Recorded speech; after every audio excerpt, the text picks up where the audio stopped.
preguntas o algún comentario, lo pueden hacer ahorita antes de entrar ya a la meditación y a las enseñanzas. Con toda confianza, ¿eh? Aprovechen ahorita. Maestro, yo tengo una pregunta. Sí.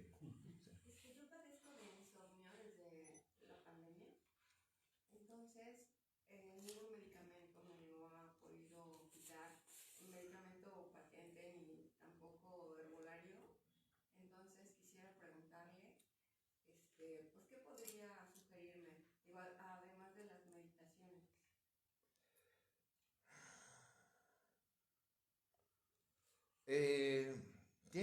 En primer lugar, tienes que buscar las causas de tu insomnio.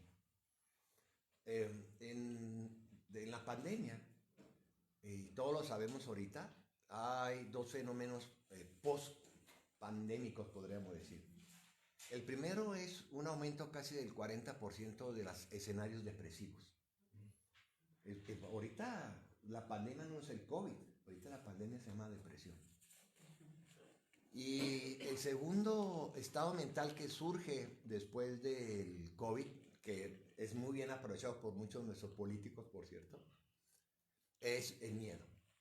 Esos son los dos estados mentales que más podríamos decir, se incrementaron con base a la pandemia. Entonces, ahí lo que tendrías que pensar, y pues ya es asunto de tu propia personalidad, es cuál de esos dos estados emocionales está más presente en ti. Si es miedo lo que tienes, miedo de morir, miedo a que se mueran tus seres amados, miedo y más ahora si ves noticias, miedo a la violencia, a todo este tipo de situaciones. Si es depresión, lo más recomendable es que trates de salirte de ti. Ayer hablábamos de esta práctica del Dzogchen, de salirte de tu casa y ver el cielo. Vean el cielo. Vean, y si es de noche y bueno, y si puedes ver poquitas estrellas, pues está mejor. Vean el cielo. Es un ejercicio, es una vacuna contra todos nuestros estados emocionales que sobredimensionados cuando estamos muy ensimismados. Y ver el cielo te da la sensación, lo que dice el Dzogchen, es lo que te da la sensación de amplitud, espaciosidad. De hecho, nosotros tenemos un mantra que decimos, mente espaciosa, palabra silenciosa, corazón cálido y cuerpo relajado. Y ese mantra lo hacemos viendo el cielo. Mente espaciosa. Para que te olvides de ti. La depresión es una hiperactividad, es una actividad exagerada, cuando estamos ensimismados solamente pensando en nosotros. Y la única manera de romper pues que todos tenemos esa tendencia a estar muy ensimismados, yo, lo mío. Me va a pasar esto, me va a pasar lo otro, y estás muy ensimismado. Lo mejor es salte de ti y ve el cielo. Pues no se me ocurre más. Y olvídate de tomar, hay una medicina homeopática que se llama Simplex, no sé si lo conozcan ustedes. Sí, No te hizo. te iba a decir, ¿Cuántos tomaste? ¿Cuántas pastillas tomaste? de ese tomaba 2 por la noche. Tómate 4. ¿4? Sí, tómate 4 cada 4 horas. Sí. Después de comer. Ayudar gente también ayuda a salir de la depresión. Ah, sí, claro. Te das cuenta que la situación no es tan grave la tuya. Claro que sí, claro. Por eso las personas que tienen cáncer, y logran salir de esa situación, que esperemos que todos lo hagan, se vuelven muy altruistas y muy buenas personas para ayudar a los otros. Que te das cuenta que lo tuyo No es nada. no es nada. Sí es algo, obviamente. Sí, claro.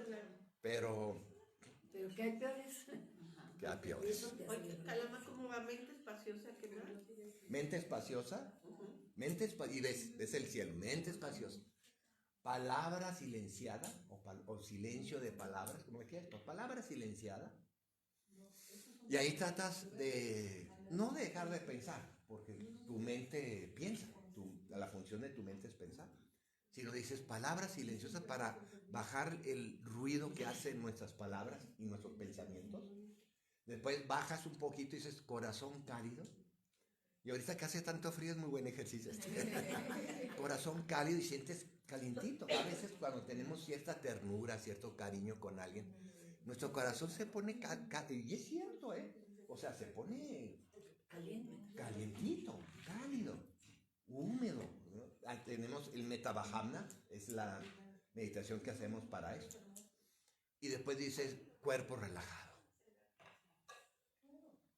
Y ese es un mantra que se lo recomiendo mucho cuando estén ahí en su casa o en tu trabajo y te hicieron enojar o algo, una cuestión familiar. Váyanse afuera de su casa y el cielo, vean el cielo. Muy importante ahora que vivimos en tantas pantallas y en tantos escenarios de esa naturaleza. Tengan la buena costumbre de salir de sus casas, de sus oficinas, donde andes, no importa dónde andes. Híjole, es que... ¿Alguien más? Sí, yo. Sí. Yo tengo una pregunta. Ayer cuando estuvimos trabajando lo de los 3 sellos, y bueno, yo he trabajado mucho una forma de cómo, aplicando desde mi sabiduría a mi ignorancia, queriendo entender la ignorancia de un padre y un padrastro, que desde también su ignorancia, su objeto de deseo fue la violación de una niña de 4 años, que era mi hija, que es mi hija, y en su momento la violación de un niño, que es mi nieto, de 2, 4 y 6 años. ¿Cómo? O sea, yo ya revisé los 3 sellos y todo, pero no puedo todavía dejar de lado completamente ese tema. Y no sé cómo. No sabes cómo qué. ¿Cómo terminar de sacar lo que siento? Ya sé que si cambio la mentalidad, porque ya fue, no puedo todavía. No lo tienes que sacar. Ajá. Bueno. ¿Por qué lo quieres sacar? El sentimiento de ira y de odio que tienes contra esa persona, no lo tienes que sacar. Lo que tienes que hacer es simplemente gestionarlo. Y gestionarlos es aceptarlo. Y el mecanismo que nosotros utilizamos bajo esas condiciones, yo te puedo contar escenarios peores que esos, es fundamentalmente saber que las personas, y no es para justificarlo obviamente ni nada, pero las personas tienen ese tipo de acciones como violaciones, etcétera, porque creen que así van a ser felices. Cuando tú comprendes que el sufrimiento que las demás personas ejercen sobre las otras es fundamentalmente por una enorme equivocación y una expresión de su enorme y profunda ignorancia, no justificas la acción. Claro que es injustificable, pero sí, al entender un poco que el mecanismo que utilizan estas personas es por sus errores, se aligera ese odio y esa ira contra esa persona. No se trata, en este caso, no se trata ni de perdonar, ni de olvidar, ni siquiera se trata simplemente de entender que esas acciones humanas pertenecen al mundo de la ignorancia samsárica. Y que la única manera de solventar ese tipo de situaciones es uno mismo comenzar a entender que el sufrimiento viene por estos mecanismos tan equivocados para ser felices. Un violador cree en su inconsciencia, obviamente que no lo cree en términos conscientes, sino hacen que violando a una niña, violando a su esposa o violando a una desconocida, va a sentir felicidad porque va a sentir satisfacción. Lo hace por una enorme equivocación, que ayer hablamos de eso, en la enorme equivocación de equiparar el placer con la felicidad. Y no tienes nada más que hacer, más que pues pedir justicia, que lo encarcelen, ¿va? Y que sufra las consecuencias de tus acciones y esperar que algún día se pueda componer esa persona, y si no se compone, pues que se muera así. Ya su karma tendrá otras implicaciones. Pero no traten de olvidar las cosas. No se trata de... Ay, es que, bueno, es más o menos, ¿no? Sí, gracias. Más o menos. Y generalmente esas personas y los violadores generalmente fueron violados también. Sí, Y es como una referencia de amor, ¿no? También equivocado. totalmente. Son equivocados. Desde el punto de vista de la psicología budista, nuestras acciones no virtuosas. A ver, voy a ir para atrás un poquito. Realmente es muy difícil encontrar personas malas. Tendríamos que tener un tumor en el cerebro para ser malos. Realmente la maldad es simplemente una expresión de la ignorancia. Es una, ¿cómo te puedes decir? Estoy hablando desde el punto de vista de la cosmología budista. Para nosotros no hay malos buenos. Los malos es una mala referencia de la bondad de nuestra mente. Es una equivocación, es una intoxicación de nuestra mente bondadosa, que es naturalmente bondadosa. La maldad es un defecto de la bondad. Es un defecto de la bondad. El odio es un defecto del amor. ¿No se entienden un poquito esto? No son tan contradictorios. A ustedes, muchos de ustedes ya vivieron la experiencia de cómo de un escenario amoroso puedes pasar en un segundo al odio. ¿Sí o no? Sí. Nomás te habló la comadre. Oye, comadre, allá vi a tu esposo con otros estábamos comiendo los ¿cómo se llaman? Los del queso. Molletes. Los molletes. ¡Pum! Se te mató. ¿Ya te pasó? No vean tan polarizadas las cosas. El odio y el amor, ahí se van.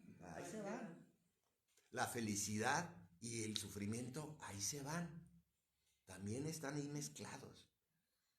Las personas que andan haciendo tanta mal allá afuera, y acá adentro también, es porque traen un revoltijo, una mezcla de concepciones erróneas que creyendo ellos que haciendo eso van a lograr la satisfacción y ser felices, terminan siendo infelices.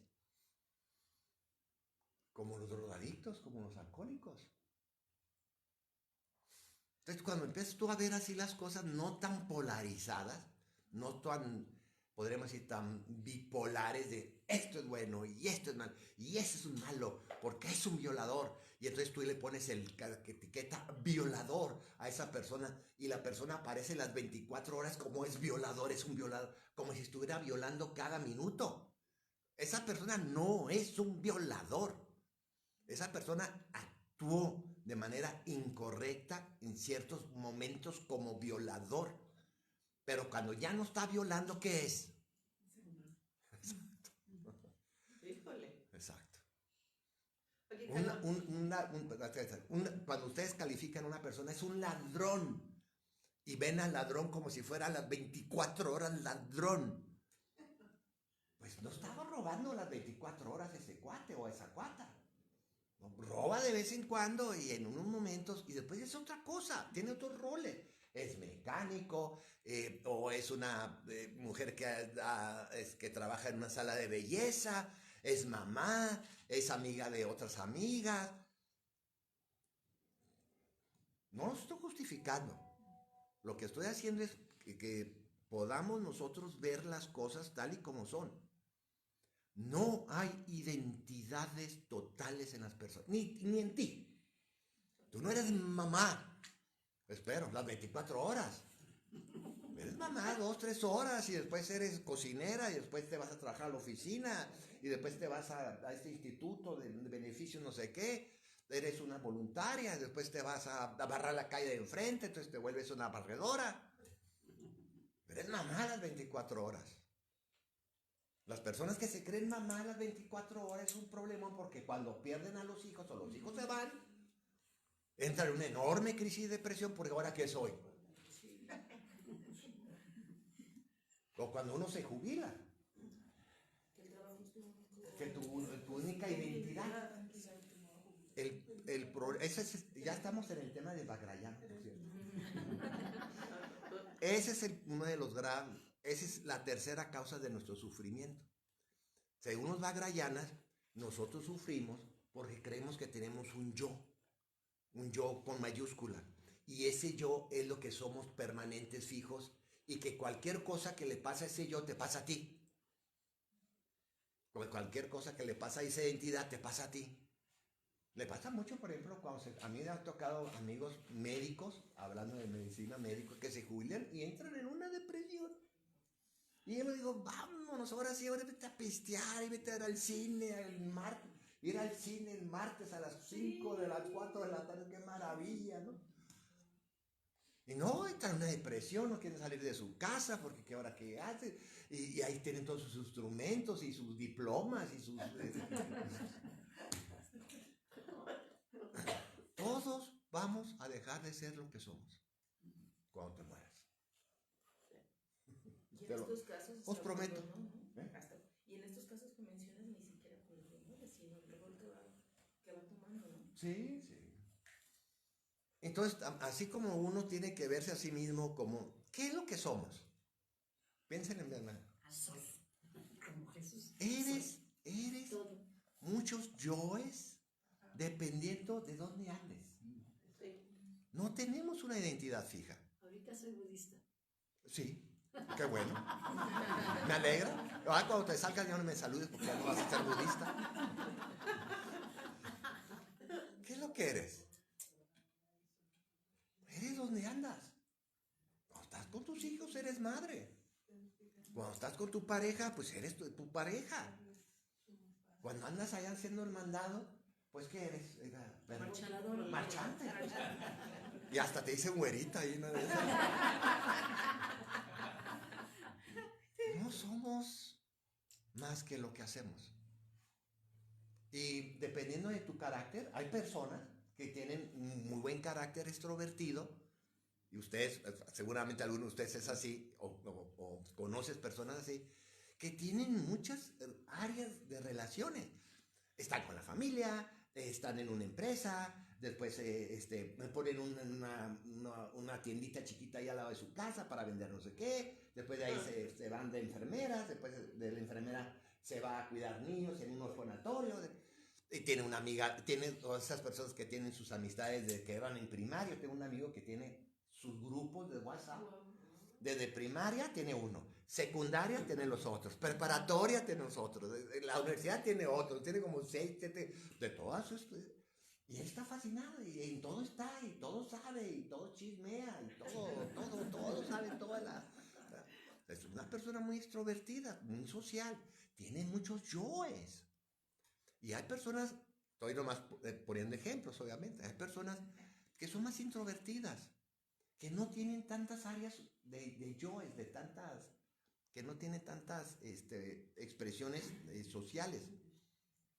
Pues son caseros, se la pasa muchas horas en su casa, sales al mandado, si trabajas, va y trabaja 8 horas y se va a su casa. ¿No? Que les decimos los caseros, ¿no? Este es muy casero, son los que están muy encerrados. Y tienen 2, 3 yoes y hasta ahí llegan. No son personas muy sociables. Entonces, el problema que tenemos aquí es que no nos gusta vivir fraccionados. Siempre nos gusta buscar algo que sea, que me responda a la pregunta de quién soy yo y que me diga, eres esto. Aquí me agarro, aquí agarro mi identidad, aquí me apego, esto sí soy yo. Y ahí me jalo. Y muchos de ustedes seguramente vienen a estos cursos buscando a su yo. Y el budismo lo que te va a decir es que no hay ese tal yo. Y por más, llevamos más de 3,000 años buscando ese yo y nadie lo ha encontrado todavía. Pues, ¿qué quiere decir? Cuando les voy a poner un ejemplo que me gusta cuando toque este tema. Ahorita lo vamos a ver más en profundidad más adelante. Pero ahorita para comenzar ya a tocar el tema de la vacuidad. Es el tema de la vacuidad. Si yo les pregunto a ustedes, ¿existen los alebrijes? ¿Saben lo que son los alebrijes, no? Sí. Yo te pregunto, ¿existen los alebrijes? Sí. Pues sí. Yo, desde el punto de vista ¿De cuál? del arte, de la Pero figura. ¿tiene vida un alebrije? No. Ajá. ¿Y tú existe? No. O sea, tú te mantendrías que, si igual, cuando yo La conozco, representación de la imaginación de alguien. sí, yo cuando hago esta pregunta, ¿existe un alebrije? Tú me tendrías, si estás así con mucha atención y has meditado toda la mañana, me tendrías que contestar así.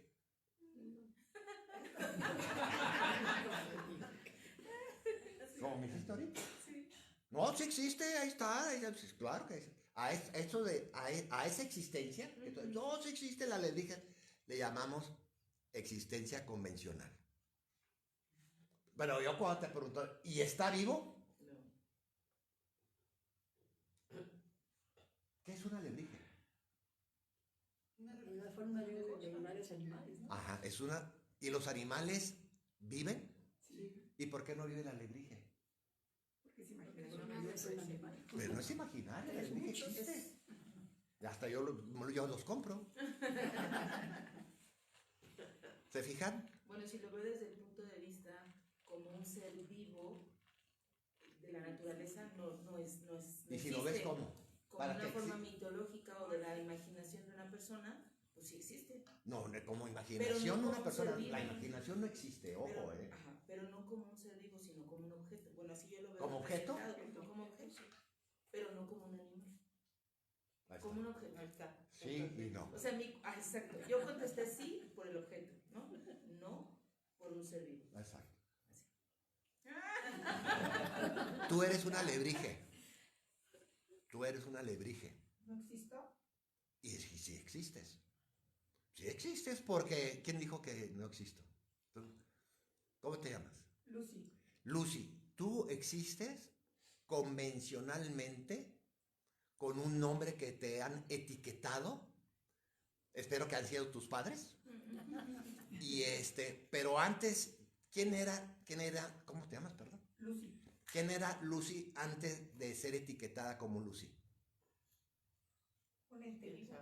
Un ente. No eras Lucy, ¿va? Entonces Lucy apareció ¿cómo? ¿No? Piensen un poquito. ¿Cómo apareció Lucy? Tú. ¿Cómo apareciste en esta tierra como Lucy? No como ser vivo, como Lucy. Cuando mis papás me pusieron Exactamente. el nombre. ¿Y el nombre qué es? Por ejemplo, cuando nosotros decimos vela, campana, Una identificación. exacto, lo llamamos una etiqueta. Y la etiqueta, ¿qué función tienen las etiquetas que le ponemos a las personas, a las cosas, a todo? Todos nosotros somos seres humanos que etiquetamos convencionalmente la realidad para poder manejarla. ¿Saber qué es? Claro, porque si tú me dices, y yo te digo, ¿cómo te llamas? Y tú, híjole, ¿cómo? A ver, tú de lentes con bufanda, te tendré que tener un chorizote para poderte nombrar. Entonces, tus papás fueron muy inteligentes. Te pusieron Lucy, entonces yo para referirme a ti te digo, oye, Lucy, dime, calamar. Entonces, ya no tengo que decir, oye, tú, ser sintiente, que tienes lentes y bufandas y tienes un peinado y se te cayó aquí la... Ya no te tengo que hacer todo ese chorizo, ¿ah? Ahora te digo, Lucy. La función de las etiquetas que nosotros le ponemos a lo que llamamos bases funciona para que nosotros podamos tener ciertas identidades y poder manejar nuestra vida. ¿Sí entienden eso? Sí. Pero Lucy no es Lucy. No hay una lucidad adentro de Lucy. Si ponemos, perdón por ponerte ejemplo, pero tú te pusiste solita.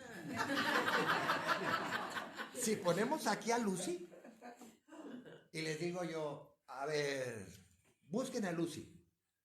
¿Dónde está la lucididad de Lucy? ¿Dónde está eso fijo, permanente, eterno, duro, definitivo de Lucy? ¿Su carácter? Y entonces, aquí, ¿cómo te llamas? Antonio. Antonio dice, a ver, espérense, yo traigo un serrucho aquí. Vamos a serrucharla a la mitad a ver si encontramos a Lucy por dentro. Y comienza Antonio así, no lo vayas a hacer,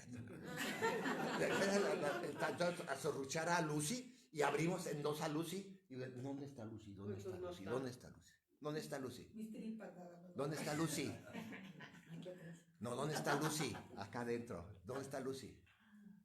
Ya no existe. No hay ninguna Lucy en Lucy. Lucy es una etiqueta que nosotros, que los papás de Lucy, los abuelos y los tíos, cuando nació y la fueron a registrar al registro civil, dijeron, a esta persona, para poder nosotros comunicarnos de una manera adecuada, le vamos a llamar Lucy, con sus apellidos y todo. Pero después Lucy va creciendo. Y como todo el mundo le ha dicho desde bebé, Lucy, llega un momento que dice, ¿quién soy yo? Lucy. Yo soy Lucy. Y se la cree. Ese es el problema con los de Vajrayana. Esa es la idea de los Vajrayana. Y se la cree. Y entonces Lucy cree que hay una lucidez adentro. Y a esta lucidez adentro le llamamos yo. Yo soy Lucy. Indiscutiblemente yo, así con mayúscula, yo soy Lucy. Y ¡fum! Haces una identidad fija y permanente. Y yo, Lucy, soy muy celosa, Lucy es una persona muy celosa. A mí nada que amigos con derechos, nada, aquí te me queda. Y comienza a construir una identidad fija y permanente. Y de ahí se amarra. Y si tiene un problema es que yo soy Lucy. Y no nomás ahí se amarra su vida, sino que ahí identifica lo que ella es. Lo que cree que es. Lo que ella es, porque cuando tú crees algo convincentemente es lo que eres. Déjame terminar la idea. Y se amarra Lucy de su lucidez. Y entonces, cuando es necesario que su mente o su experiencia necesite cambiar, no cambia. Porque Lucy es una Lucy muy celosa. Y ahí se pone la identidad de sus 24 horas. Lucy celosa. Y después, y enojona. Y ahí se queda en esa. Y te creas esa identidad, te crees esa identidad y actúas con esa identidad y crees que tú eres eso. Y de ahí ese se llama apego al yo. Y ahí agarras esa identidad, esa identificación, te apegas a eso y a ver quién te mueve. Pero esas también son etiquetas que te pone la sociedad, ¿no? Sí, claro. O sea, no te las pones tú solo. Sí, pero es que eres enojona. Entonces ya es que hay un proceso de lo externo a lo interno y hay otro proceso del interno a lo externo. Claro, nosotros de chiquito, pues como estamos completamente dependientes de los demás te están poniendo a ti las etiquetas. Pero tú de grande comienzas a hacer al revés. Comienzas tú a exponer tus identidades hacia afuera. Y ahí es cuando comenzamos a crear el enorme problema que tenemos de este gran tragedia de que no podemos cambiar nuestro modo de ser. Por la creencia de que existe ese yo, esa identidad fija y permanente. Y lo peor de todo es que llevamos 3,000 años buscando ese yo y esa identidad, cuando en realidad si la encontramos algún día, nos va a ir de la patada. Porque lo primero que va a pasar es que cualquier experiencia de la impermanencia te va a desbaratar esa identidad. ¿Cuántas veces se te ha desbaratado tu identidad? Piénsenle. ¿Cuántos te divorciaste? ¿Cuándo te corrieron de ese trabajo? ¿Cuándo tus amigas te traicionaron y empezaron a hablar mal de ti? Que era mi amigo y ahora es mi enemiga porque se puso a hablar muy mal de mí, que no sé qué. La construcción de una identidad yoica, así se llama en psicología budista, y definirla como definitiva, permanente y sólida, es una causa de enorme sufrimiento porque esa identidad no es nada coherente con el proceso de la impermanencia que estás viviendo tu mente y tu corazón. Choca. ¡Pah! Aquí está tu identidad, aquí está tu yo, este es mi yo, y aquí está la realidad. Y la realidad, ¿cuántas veces la realidad no te ha cacheteado así? Pues, ¿crees que eres eso? Mira. ¿Crees que eres maestra? Te jubilamos. ¿Crees que eres esposa? Me divorcio de ti. ¿Crees que eres mamá? Me voy, mamá, de la casa. A ver qué haces tú, porque ya me tienes hasta la madre, que no sé qué. Ahí me voy. Lo más duro cuando pierdes un hijo, ¿no? Sí, claro, claro. Es lo más duro porque es una de las identidades más fuertes que tenemos, el ser papá o mamá. De hecho, es un dolor tan fuerte que de los padres, que espero que a ustedes pasen, que no tenemos ni un nombre para nombrar a la persona que pierde un hijo. Tenemos a los viudos, felices y contentos. A las viudas, no se diga. Tenemos a los huérfanos y huérfanas. Pero ¿cómo le llamas a una papá o una mamá que ha perdido un hijo? ¿Saben que ese es un problema? Deshijado. Pues lo acabas de inventar, Lucy. Sí, pero no hay un nombre. El lenguaje alemán, que es un lenguaje más rico, es el lenguaje más rico que tenemos en Occidente, no, extrañamente tampoco tiene un nombre para esa experiencia, para esa identidad. Yo siento que aquí, como decía Jung, el inconsciente colectivo, pues funciona de una manera muy precisa. Es un dolor tan fuerte que no hemos podido nombrarlo. No lo hemos podido nombrar, no tiene nombre. Pérdida. No, no, pero no es un nombre como huérfano, viudo, ¿no? Es un nombre, una etiqueta para esa experiencia. Un huérfano, pues es un niño o niña que perdió a sus padres. Punto. Está muy claro. Un viudo también, pues perdió a su pareja. Una viuda perdió a su pareja. Pero ¿y las personas que pierden? ¿Por qué no hemos nombrado? Qué chistoso, ¿verdad? Qué fuerte, qué significativo. Es demasiado Pero bueno, dolor para poderlo interpretar. sí, yo creo que es demasiado. En el inconsciente colectivo hay la idea de que los padres se mueren, antes que los hijos. No nos cabe en el cerebro Sí, claro. que el hijo se muera antes que uno. Pero bueno, no sé qué está pasando. ¿Alguien más? Ya me fui de largo otra vez. ¿Qué es lo malo? Pero sí estamos bien. A ver, es que no puedo, como tengo operaditos los ojos. Ve que esté en el gancho, ¿no? En el ganchito, es que ve lo que no puedo ver. A ver, y es que no quiere prender. A lo mejor ya no sirve la pila. No, pues ya le cambié 2 veces. ¿Qué necesitas? Nada. Ya aprendí. Y dice CD, Set time. Ajá. pero ¿qué dice aquí? Debe No, decir sí es CDMX. Joder, no. ¿Quién le sabe? No, ahí está. CDMX. Ahí está. Ahora sí.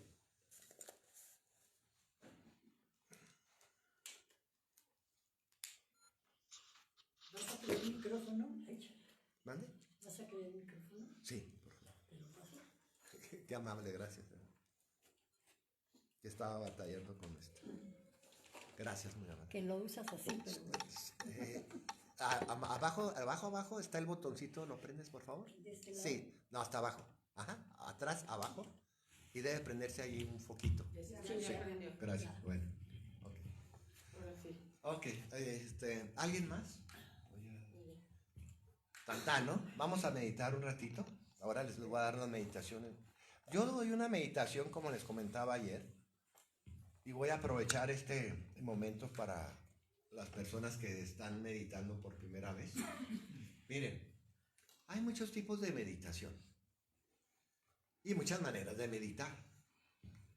La meditación budista tiene el objetivo que hemos estado contemplando, que hemos estado viendo, que es aumentar nuestra conciencia y acabar con nuestra ignorancia.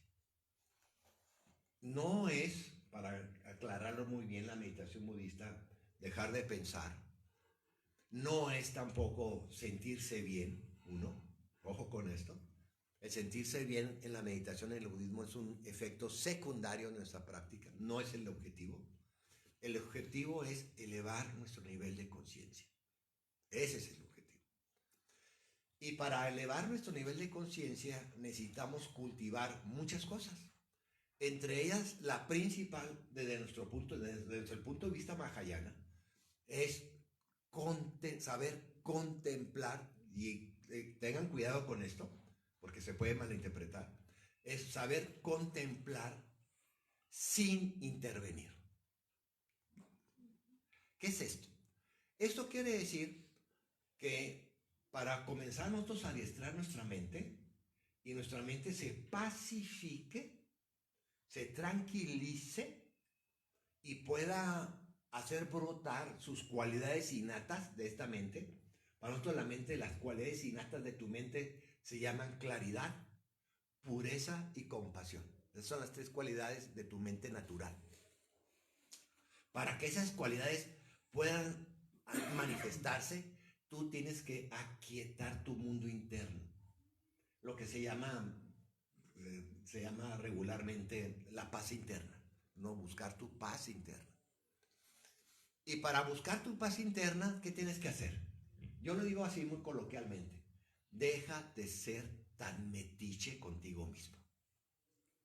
Deja de estar criticándote, haciendo tus opiniones, tus comentarios, tus evaluaciones. Eso sí está bien para más adelante. Pero primero, para poder pacificar mi mente, para poder estabilizar mis estados emocionales, para poder equilibrar mis emociones, para poder crear una serenidad en mis pensamientos y en mis sentimientos, necesito tranquilizar mis estados mentales. A esta idea de tranquilizar mis estados mentales, o sea, tus pensamientos y emociones, tus recuerdos y tus expectativas y tus imágenes, acuérdense que ayer vimos los 5 factores que determinan lo que es la mente, para poder calmar a estos 5 cuñados, estos 5 miembros del crimen organizado. Lo que tenemos que hacer es retirarnos de nosotros mismos. Y para retirarte de lo que te está pasando a ti, te tienes que ver como son maneras de hablar, no es que pase así, pero pues no hay otra manera de explicar las cosas. Para retirarte de ti mismo, necesitas verte como si tú fueras una tercera persona. Como si tú no fueras tú, que además es cierto, tú no eres tú, pero bueno, como si tú no fueras tú. Y a mí me gusta mucho poner 2 ejemplos para esta meditación que le llamamos samatha sin objetivo, que es el principio de la paz interna. La felicidad en el budismo, y aquí lo narra muy bien el libro del Dalai Lama, la felicidad en el budismo parte de la paz interna. Sin paz interna es imposible una felicidad de largo plazo y de largo alcance. ¿Puedes ser tú feliz? Claro, todos somos felices, pues no se hagan. Si desayunaste rico hoy, qué rico. Pero somos felices, como yo le llamo, ¿no? La felicidad made in Tepito. Medio chafas, ¿no? Una felicidad chafita. Chiquita, y cuando se acabó, ay, gracias Jacqueline, qué rico desayuno. Ay, para abajo otra vez. Y pues si ustedes compran su ropa de Tepito, pues funciona muy bien 1, 2 lavadas, pero la tercera se desbarata, ¿no? Pero si funciona, claro, la felicidad, que llamamos toda la felicidad mundana, la felicidad de corto plazo, pues es muy legítima y ojalá pues todos tuviéramos muchas oportunidades de tener una felicidad mundana. No estamos en nada en contra de la felicidad mundana, pero pues no es la felicidad. Nosotros, nuestra capacidad humana da para mucho más que esa felicidad mundana, que es la felicidad de largo plazo, lo que llamamos nosotros el estado nirvánico de nuestra mente. Nuestra mente ya se vuelve feliz todas las 24 horas. Y en la meditación, lo que hacemos en samatha, en especial samatha, porque hay otra meditación que se llama vipassana, pero estamos ahorita en samatha. En la meditación samatha lo que comenzamos a hacer es crear este espacio que es un espacio vacío entre tu conciencia mental y los estímulos que estás recibiendo. Pues ya vamos a hablar de esto ya. Déjame cruzar la pierna. ¿Qué es tu vida? ¿Cómo llevas tu vida? En términos generales, podemos decir que nuestra vida es un constante responder a los estímulos que vivimos como seres humanos mientras estemos vivos. En términos normales, en términos estándares, tenemos 5 estímulos externos y 5 estímulos internos, al que tú constantemente estás contestando. Tu vida, lo que haces cotidianamente tú, es contestar, responder a cada uno de esos estímulos constantemente. ¿Cuáles son los 5 estímulos externos? Pues lo que llamamos son los 5 sentidos. Respondes a los estímulos sonoros, a los sonidos, que espero que ahorita lo estés trabajando, ¿no? Que estás, este calama me tiene todo revuelto aquí, que no sé, que no entiendo ni madres, pero bueno, aquí está muy interesante. Ahí estás, ¿no? Estás respondiendo a mi estímulo de mi voz. Tienes el estímulo visual. Estás respondiendo, la luz está prendida, está aquí esto, ahí está Cristo, el asiento, ay, no me voy a poner otro cojincito, ya no he vuelto unas nalgas, y estás constantemente viendo, ay, ahí está un cojín, lo agarra el cojín. Ahí constantemente, si tienes una buena visión, estás constantemente con estímulos. Tienes un buen estímulo olfativo, ahí nos pusimos inciensos, al rato los ponemos. Estamos oliendo, ¿no? Ahorita huele así un poquito, pues huele bien. Se bañaron todos, gracias a Dios. Constantemente, y más si vas en el carro y pasas por un drenaje, así, ¿no? O pasas por en un parque lleno de árboles con flores y huele todo muy bonito. Ay, constantemente tenemos, los mexicanos, los latinos, tenemos un estímulo muy poderoso gustativo. La comida colombiana, la comida argentina, no se diga la mexicana, son las mejores del mundo, no nomás de América, del mundo. Nosotros tenemos un estímulo gustativo increíble, o sea, tenemos muchos países, muchos que no tienen tantos estímulos como los tenemos nosotros. Nomás vayan a un mercado de las delegaciones, vayan al mercado de San Ángel aquí o al mercado aquí. Es una cosa de colores, olores, gritos. Ahí es donde te gritan güerita, por cierto. Cuando tengas problemas de identidad puedes ir ahí que no te griten güerita. Güerita, llévese los tomates a 20 el kilo. Tenemos muchos estímulos táctiles. Hoy en día, es como estamos en invierno, tu estímulo táctil es mucho. Sí, ponemos bufanditas y las noticias va a haber, por cierto va a ser el domingo más seguido de todos, de hace muchos años. Este domingo va a ser, todo el norte de México y todos los Estados Unidos está congelado. Que ahí se debería de congelar el Trump también ahí, ¿no? Que lo saquen en frente de la Casa Blanca, ¿no? Que lo saquen sin ropa, ¿no? Ah, cómo molesta ese Trump. A todo mundo molesta, hasta a sus amigos molesta ese cuate. Ya se hizo su identidad el Trump, pues es emperador. Tiene su identidad y está luchando por su identidad. Y tenemos el estímulo, y esos son, ¿no? Oído, vista, olfato, gusto y táctil. Eso entonces. Y tú constantemente estás respondiendo a esos estímulos. ¿Cómo respondes a los estímulos? Ay, ya son unos expertos ustedes del apego y la aversión. Cuando el estímulo externo es agradable, ¿qué haces? Sonríes, sí, ¿cómo no? Pues, ay, qué rica comida. ¿Y qué más? Acuérdense, de ahí inicia la estructura del apego. Cuando a ti te exactamente. Quieres más y no nomás quieres más. Después quieres controlarlo. Y después quieres manipularlo. Y después quieres apropiártelo y llevártelo a tu casa. ¿Bueno? Estoy hablando metafóricamente a tu casa, aquí a tu corazón, pues. Llevártelo a tu casa aquí. Eso es lo que quería hacer Trump. Apropiarse de todo. Sí, pues si está desatado el muchacho. Pero ya lo van a sacar ahora en la noche. Vamos a meditar en eso para que pase. La ley de la atracción.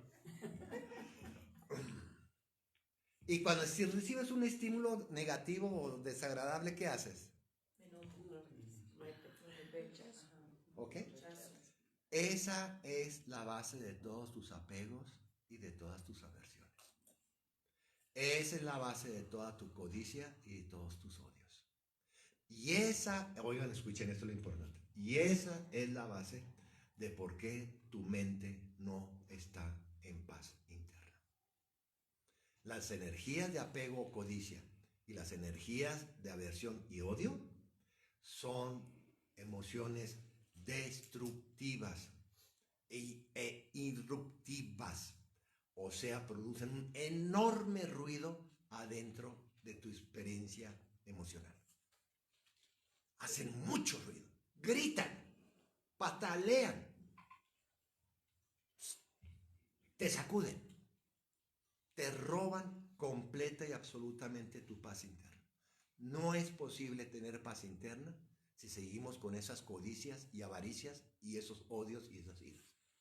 Porque tu mundo interno se vuelve un caos, se vuelve una guerra civil y se vuelve un desastre de ambigüedades, conflictos, gritos, problemas, malentendidos, ira, coraje, etc.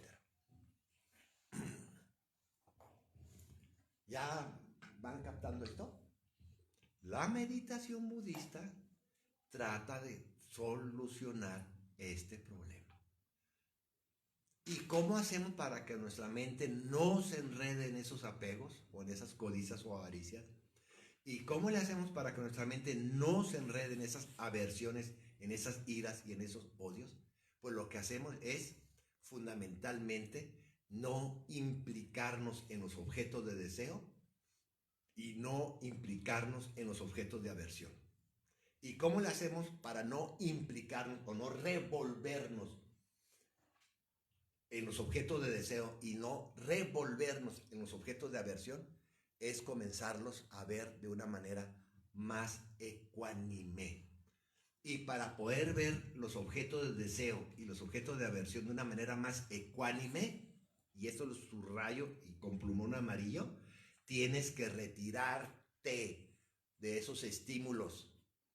Tienes que irte hacia atrás de esos estímulos y verlos con una cierta distancia mental para ver sus verdaderas cualidades, ya sean de tus objetos de deseo y para ver las cualidades verdaderas de tus objetos de aversión.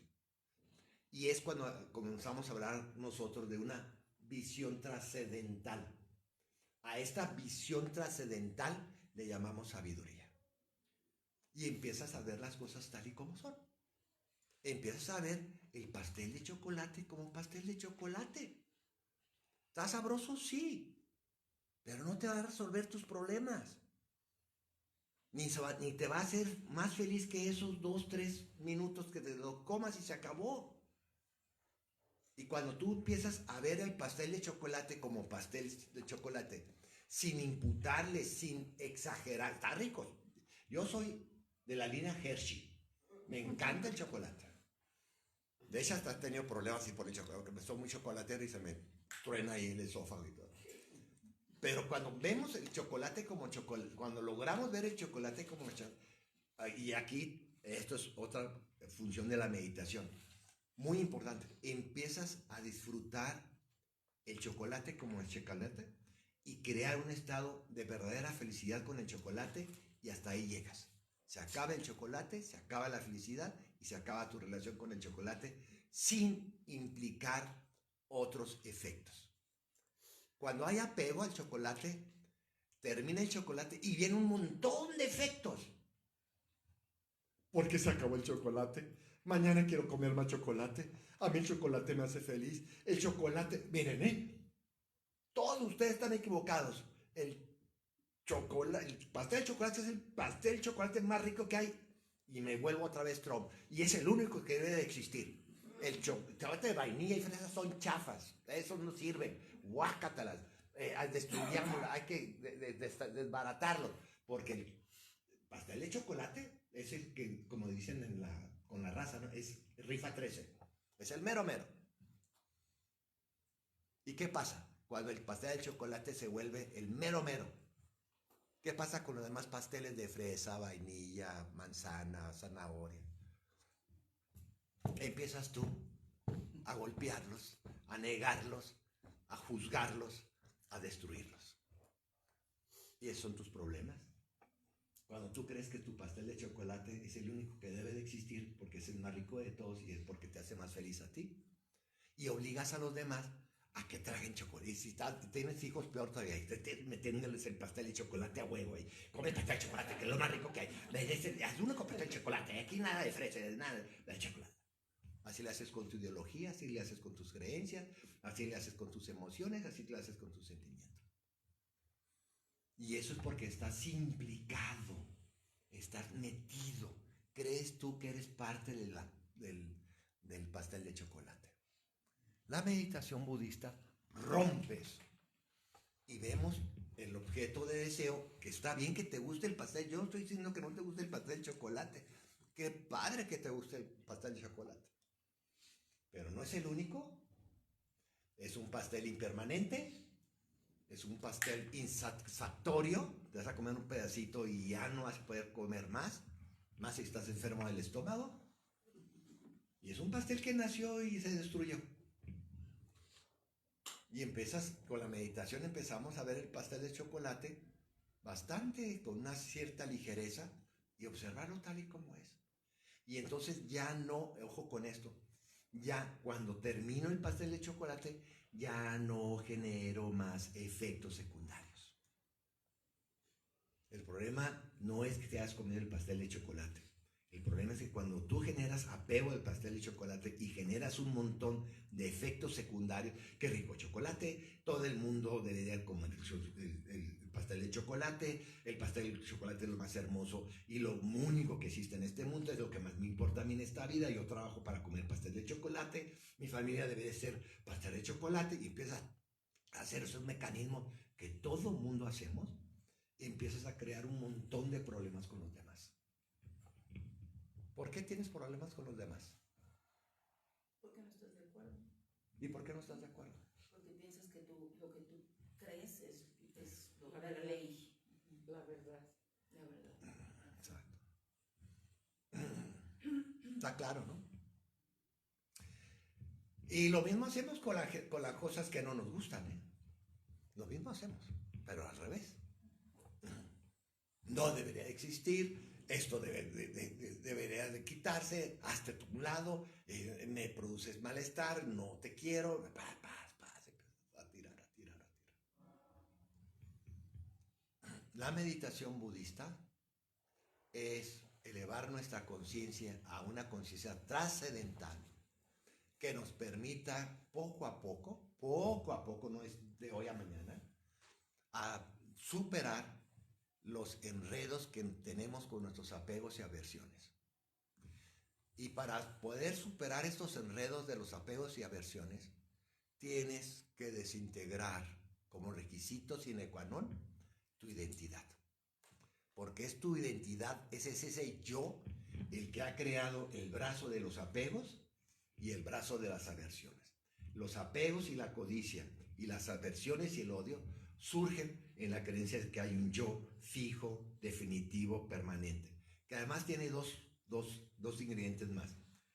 Se cree lo más importante del universo y está aferrado a sí mismo. De lo que llamamos las posiciones ensimismadas o yoicas. Los apegos y aversiones nacen del yo, de esta creencia del yo. Entonces, cuando nos sentamos a meditar, ¿qué hacemos? Hacemos la estrategia que ayer vimos un poquito de Niroda, de ser libres. Y cuando aparece un pensamiento, una emoción, un recuerdo, una expectativa muy agradable, muy placentera, simplemente lo observamos y la dejamos pasar. Y cuando aparece un pensamiento, una emoción, una expectativa, un pasado, una memoria muy desagradable, simplemente la observamos y la dejamos pasar. Y cuando aparece un objeto neutro que ni te produce apego, ni te produce aversión, simplemente la observamos y la dejamos pasar. Ahí estamos en la práctica de estabilización permanente de nuestra mente. Estamos buscando que nuestra mente se tranquilice con la estrategia de la observación sin la intervención. Estoy hablando de la meditación. Obviamente que si vas en la calle tú y estás cruzando la calle y viene un carro hecho la fregada, pues no te vas a decir, es que yo soy meditador, no voy a hacer nada y voy a dejar que el carro pase, ¿no? Tienes que echar el brinco y salvarte de que te vayan a machucar. La estrategia de observación sin intervención es para que nosotros aprendamos a romper el ciclo vicioso que tenemos de nuestras respuestas automáticas o nuestras respuestas inconscientes, diría Freud, de que estamos acostumbrados a responder a los estímulos externos y a los estímulos internos. ¿Cómo estamos acostumbrados a responder a los estímulos? Alguien se hace así y tú le haces así. Alguien te hace así y tú le haces así. Somos, cuando respondemos con la mente del piloto automático, así le llamamos, tú respondes de manera automática a los estímulos, sin dejar un espacio antes de responder. Te viene el estímulo, te golpea y no dejas un espacio, no dejas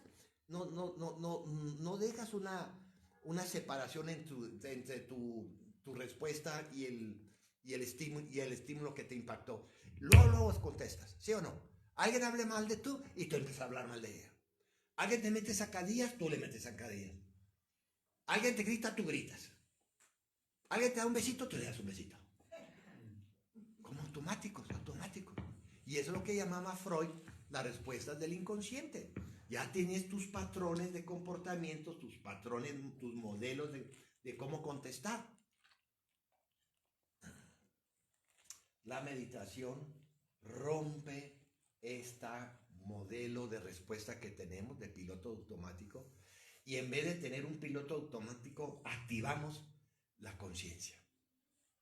Por eso la meditación budista es básicamente conciencia, darte cuenta. En sánscrito esto de darte cuenta se llama sati. Sati quiere decir atención. Hoy en el mundo occidental, como siempre, el mundo occidental echa a perder todo, le llaman mindfulness. Lo que ustedes han escuchado como mindfulness no es más que la atención plena que el Buda Siddhartha Gautama nos enseñó en uno de sus primeros sutras que se llama el Satipatthana, que es el sutra de los fundamentos de la conciencia. Se llama los 4 fundamentos de la atención plena. Se llama Satipatthana. Y lo que estamos haciendo es desarrollar en nuestra mente esta estructura de conciencia. Para cuando venga el estímulo agradable, sepas tú vivir ese estímulo, gozar ese estímulo, crear una experiencia hermosa con ese estímulo placentero y sepas dejarlo ir sin ninguna culpa y sin ningún remordimiento y sin ningún apego, obviamente.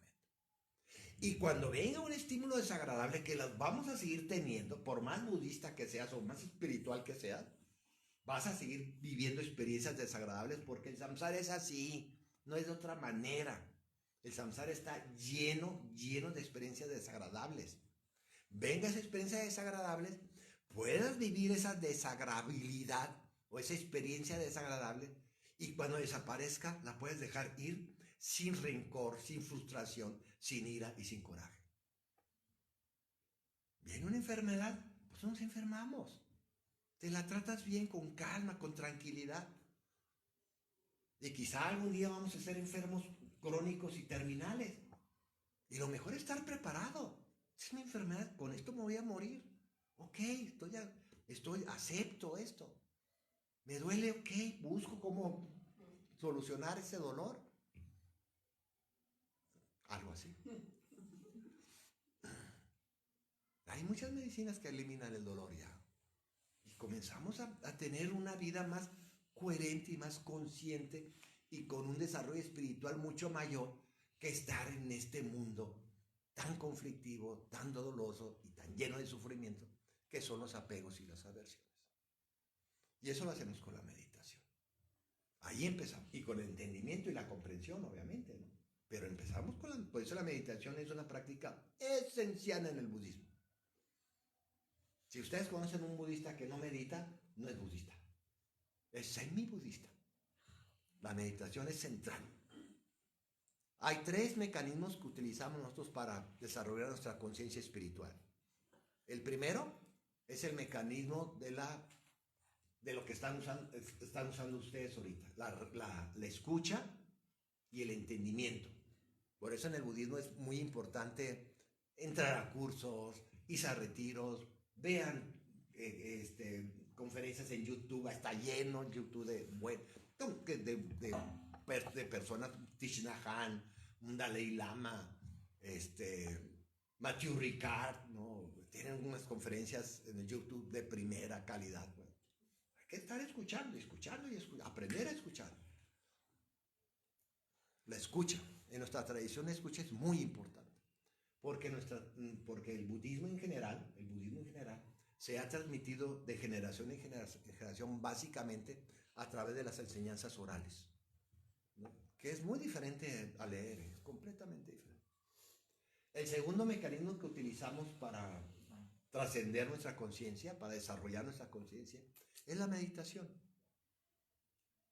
Muy importante la meditación. 5 minutos, como decía Pema ayer. 10 minutos, más que suficiente. Y la tercera herramienta que utilizamos para trascender nuestra conciencia es el estudio. El budismo implica mucho estudio. Tienen que comprar libros. Ahora hay budismo por todos lados. Ahí en nuestra página tenemos más de 600 PDFs de libros budistas. En PDFs, en nuestra página. Ya no hay ese pretexto que había antes de, no, pues que en mi ciudad no hay librería. Están muy caros. Están muy caros. Ahí los bajas en PDF, a veces los bajo, los mando a fotocopiar, los engargolo y tengo mi librito ahí padrísimo. Tienes que estudiar. Ve estudiando los temas que te interesan. Cada uno tenemos diferentes temas. Vean los títulos, vean el índice, vean el prólogo del libro. Este sí, este no. Y comienzas a seleccionar. ¿El Tao es un libro budista? Tao no. Es un libro chino, es el taoísmo. El Tao es el... Ese es chino. Es chino. También ahorita hay aplicaciones que leen los PDFs, entonces puedes estar Sí. lavando los trastes o Sí. en el carro, o sea, pues escuchándolos. Sí. Y si lo tienes en Word, el Word también ya lee. También los leo. Esos son los 3 mecanismos que utilizamos para trascender la famosa conciencia. ¿Qué hora es, hijo de Dios? 11 y 13. 14. Está bien. Vamos a descansar Ya no hay más preguntas y respuestas, ¿verdad? Muchas Yo gracias. sí. Muchas gracias. No agarró la onda. No, dime. Hace ratito decías justo lo de las noticias, ¿no? Estamos en un momento pues, crítico, vamos a llamarlo así. Y a nivel espiritual, o sea, sé que muchas corrientes unos dicen, pues es lo que tiene que pasar, ¿no? Es lo que Dios quiere, o sea, ahí tenemos muchas corrientes que lo toman de diferentes formas. ¿Qué recomendación nos podrías dar para tener paz en este tipo de tanto bombardeo de información que pudiera generar miedo? Muy buena tu pregunta.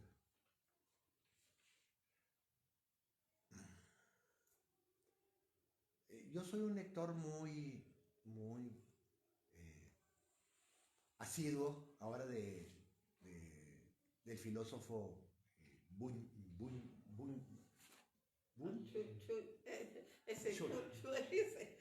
Chul Han.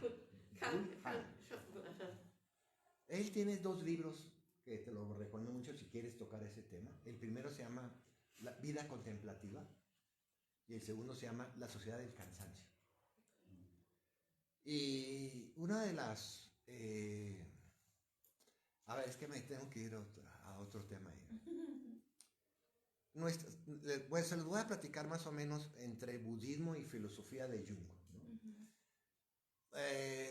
Nuestra sociedad actual está caracterizada por muchos nuevos elementos, más del siglo XXI, pero podemos decir que hay 2 elementos básicos en nuestra sociedad actual.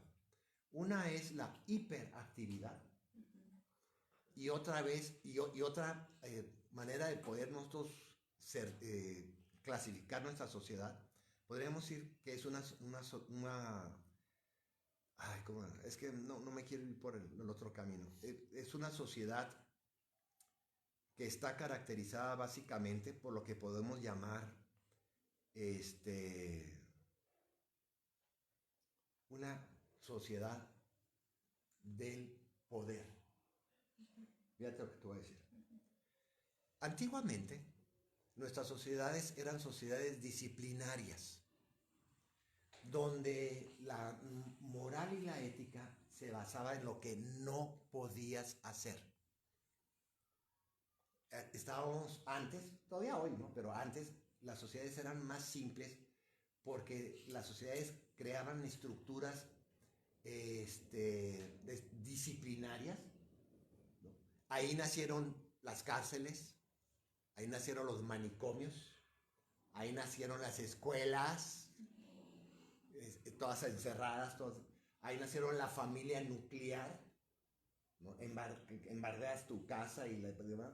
Ahí nació toda una sociedad que se llamó sociológicamente la sociedad industrial, que es la sociedad de la moralidad, lo que no debes de hacer. Hoy en día, esa sociedad se está desbaratando. Hoy en día, lo que domina es una sociedad del poder. Y lo quieres tú poner en términos de literatura, es la literatura de la autoayuda. Es la literatura que te dice que tú puedes llegar a hacer tanto como tú quieras. Y si tú no llegas a hacer eso, es que es porque es tu culpa. Y entonces la responsabilidad que tenía la sociedad en la moral ahora se traspasó a la persona. Por eso hoy en día los dos estados emocionales que comentábamos en la mañana más poderosos que estamos viviendo es la depresión. ¿Por qué se deprime la gente? Porque la gente no puede llegar a lo que ellos creen que pueden llegar. Y entre más libros de autoayuda leas, más deprimido te vas a hacer, porque todos esos libros de autoayuda lo único que están generando es una identidad completamente ficticia que no va a ser posible que tú lo hagas. ¿Ok? ¿Y por qué hay mucho miedo, hay mucho más miedo hoy? Porque hay el miedo, ojo con esto, al fracaso.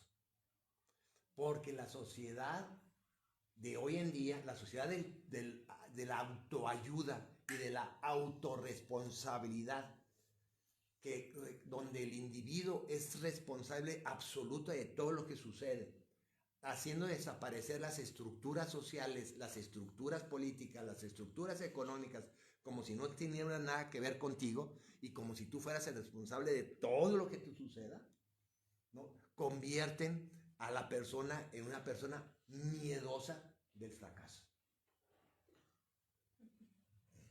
Y entonces por ahí hoy tenemos ese gravísimo problema de los dos estados emocionales dominantes hoy en día.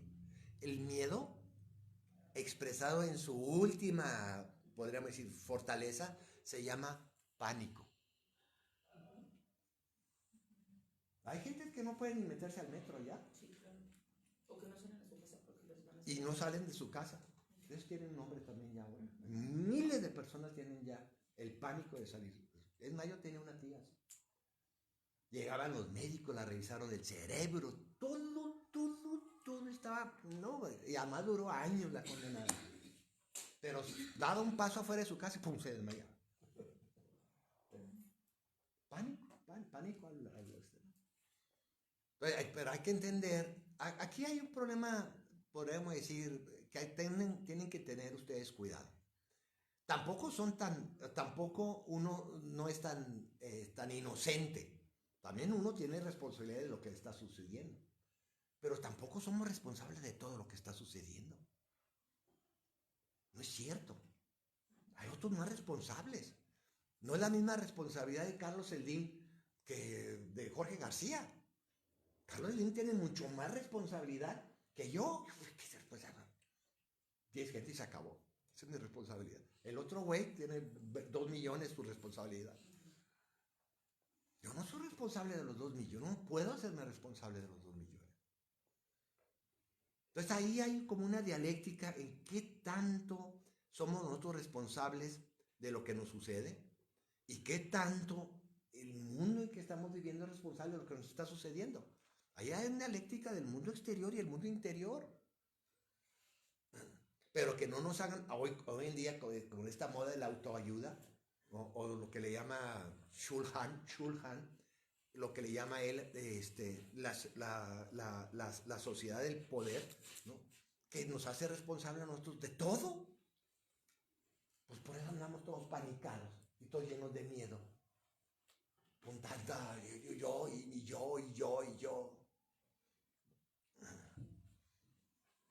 ¿Qué hay que hacer ahí? Pues sopesar. Ya habíamos hablado en la mañana de que cada uno de ustedes tiene sus diferentes áreas de vida, de sus diferentes áreas sociales, individuales. ¿Qué tanto puedes hacer aquí? ¿Qué tanto puedo hacer acá? ¿Qué sí puedo hacer aquí? ¿Qué no puedes hacer acá? Tú como madre no te puedes comportar como policía con tus hijos. Si vas al mercado tienes que ser una marchante. No te vas a poner a bailar allí. Para bailarte pues te vas al club. Tienes que ir viendo dónde sí puedo, dónde no puedo. Sin que, es el otro tema de Chulhan, por cierto, el desgaste. Sin desgastarnos. La depresión no es más que una intensidad del desgaste de no poder lograr aquello que la sociedad nos está exigiendo. El éxito. Y tengan mucho cuidado también con el concepto de felicidad. Y aquí voy a... No, sigue. Ya me cansé. Hoy en día, una de las presiones más poderosas que tenemos es ser felices. Ahora aparece el concepto, y desgraciadamente algunos grandes maestros del budismo han caído en esta temática indebidamente, desde mi punto de vista, de obligarnos a ser feliz. Nadie está obligado a ser feliz. Ni tú tienes que obligar a nadie a ser feliz. Ni a tus hijos, ni a tu pareja, ni a tu familia. No es una obligación ser feliz. Sí es una obligación, y esto que quede muy claro en la práctica budista, poder nosotros destruir, eliminar o por lo menos disminuir las causas del sufrimiento. Ese sí es un deber. Pero no es un deber tuyo ser feliz. Porque hoy en día hay como una enorme demanda de obligarnos a ser feliz. Y de hecho hay libros budistas, uno del cual se llama La alegría de vivir, donde aparece el budismo como una filosofía, como una psicología para hacer a las personas felices. Siddhartha Gautama el Buda, si seguimos las enseñanzas de Siddhartha Gautama el Buda, jamás él tiene una línea de esa naturaleza. ¿Qué es lo que sí hace la práctica budista? Lo que sí hace la práctica budista es desarrollar nuestra conciencia para superar las causas y condiciones que generan el sufrimiento.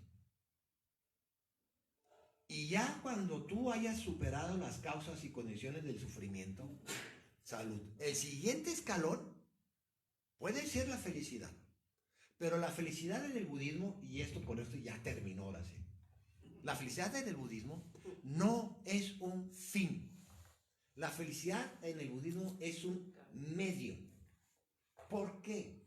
Porque la lógica del karma, la lógica de nuestra mente, la lógica de nuestras acciones, es que si tú eres, fíjense muy bien esto, si tú eres una persona feliz, vas a ser una persona incapacitada para hacer infelices a los demás.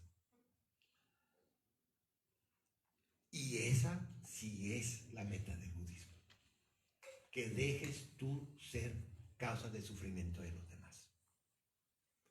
Y en términos de la compasión, lo puedes saber, si tú haces feliz a otra persona, al crear el deseo, la voluntad y la acción de que la otra persona sea feliz, tú estás garantizando al 100% que esa persona que es feliz ya no va a ser causa y no va a crear condiciones de sufrimiento en los demás. Y por eso sí queremos la felicidad en el budismo. Pero no es un fin, es un medio para acabar el sufrimiento. ¿Está claro? Y eso nos diferencia de toda la literatura de la autoayuda. Porque para la autoayuda y la psicología chafa, esa de ser feliz y sonríe, para esa literatura, el objetivo es que tú seas feliz. Nosotros decimos, claro que hay que ser feliz, claro que sí. Y el Siddhartha Gautama sí lo decía. Pero hay que ser feliz porque es el instrumento, es la arma más poderosa que tenemos contra el sufrimiento, es que tú seas feliz. Porque una persona completamente feliz es profundamente incapaz de hacer sufrir a los demás. A los envidiosos, ¿no?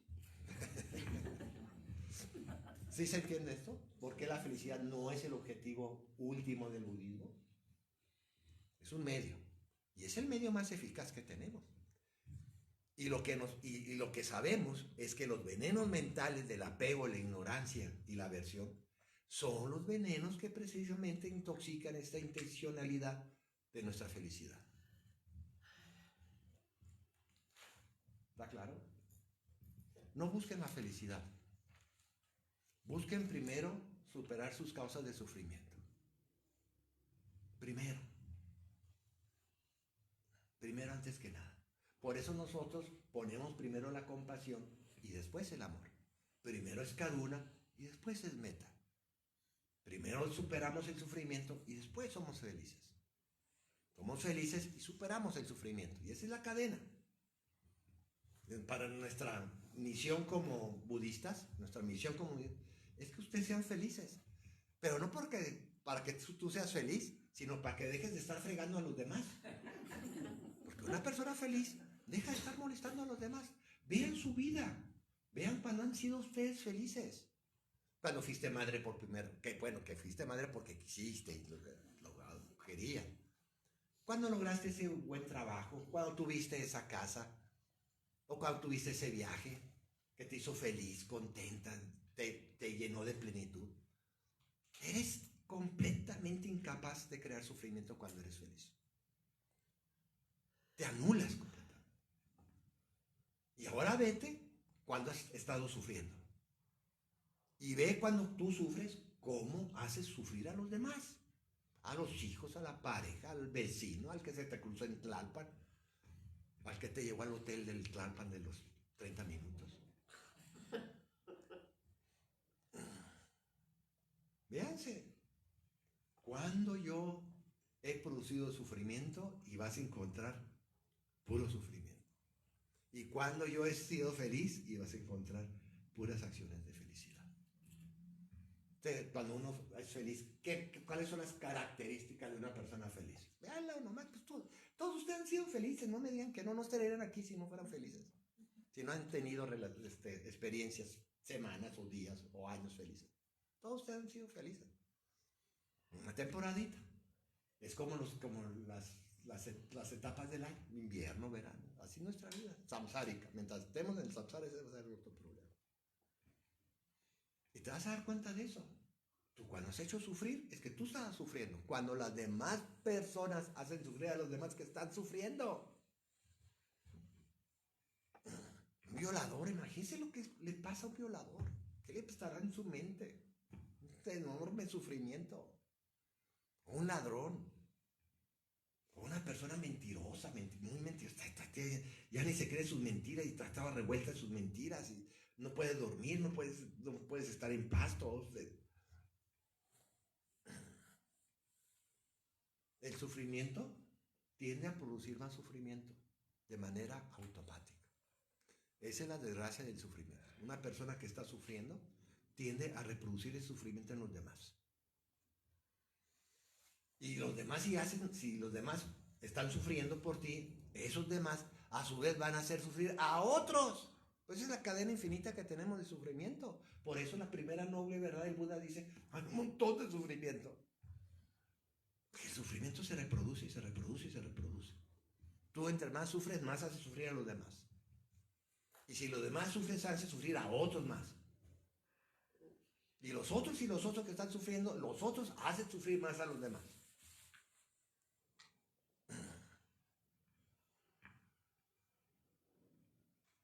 Y es la cadena que queremos romper. ¿Cómo la rompemos? Trascendiendo nuestra conciencia. Trascendiendo nuestras emociones afligidas y los pensamientos negativos. Tenemos que destruirlos, tenemos que deshacerlos, por lo menos disminuirlos. Yo no digo, ya supera todos tus apegos y todas esas aversiones. Por lo menos bájale el volumen. Por lo menos bájale. Y tener más cuidado con lo que pasa en tu mente, lo que pasa con tu palabra y lo que pasa con tu cuerpo. Cuídalo. Cuida tu cuerpo, cuida tu palabra, cuida tu mente. Acuérdense que la lógica del budismo es muy clara. No hay vuelta. Todas tus acciones negativas de mente, palabra y cuerpo producen sufrimiento. Todas tus acciones virtuosas, bondadosas de mente, palabra y cuerpo producen la felicidad. ¿Qué quieres ser tú? La lógica. Si quieres ser tú una persona feliz, adiestra tu mente, adiestra tu palabra, adiestra tu cuerpo para que sean acciones virtuosas y abandonen las acciones no virtuosas. Pero tienes que adiestrarte, tienes que autorresponsabilizarte ahora sí, de tu mente, de tus palabras, de tu cuerpo, porque eso sí está en tus manos. Eso sí está en tu radio de poder. Le llamamos el mandala privado, el mandala individual. Eso sí está en tu mandala. En tu mandala individual es que pasa en tu mente, que pasa en tu palabra y que pasa en tu cuerpo. Eso sí lo puedes controlar. Los demás no. Tú no puedes controlar la mente de los demás, ni puedes controlar su palabra, ni puedes controlar su cuerpo. Bueno, al menos que seas un carcelero o policía. Ahí sí puedes controlar pero en general estoy hablando.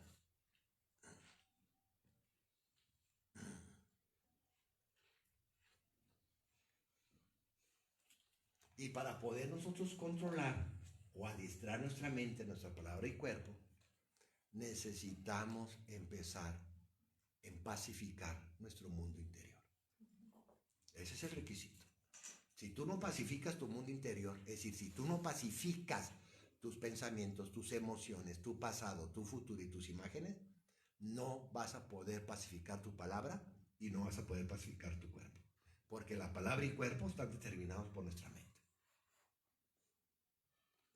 Para controlar nuestra mente, para controlar nuestra palabra, tenemos que controlar la mente.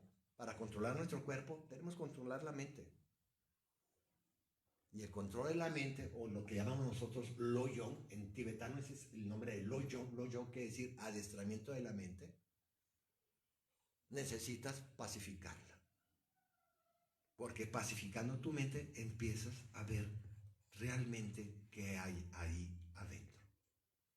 Y te vas a encontrar diablos, maldiciones, bendiciones y ángeles.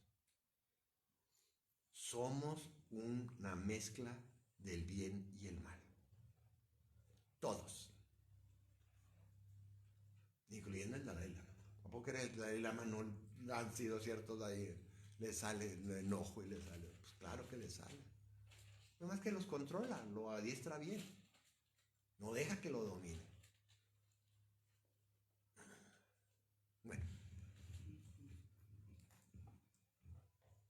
25 para las 12. Bueno, hagamos el refrigerio a las 12:30 entonces. Ok. Vamos a descansar unos 7 minutos más o menos. Ok. Van a ir al sanitario, caminar un ratito y hacer nuestra meditación antes del refrigerio.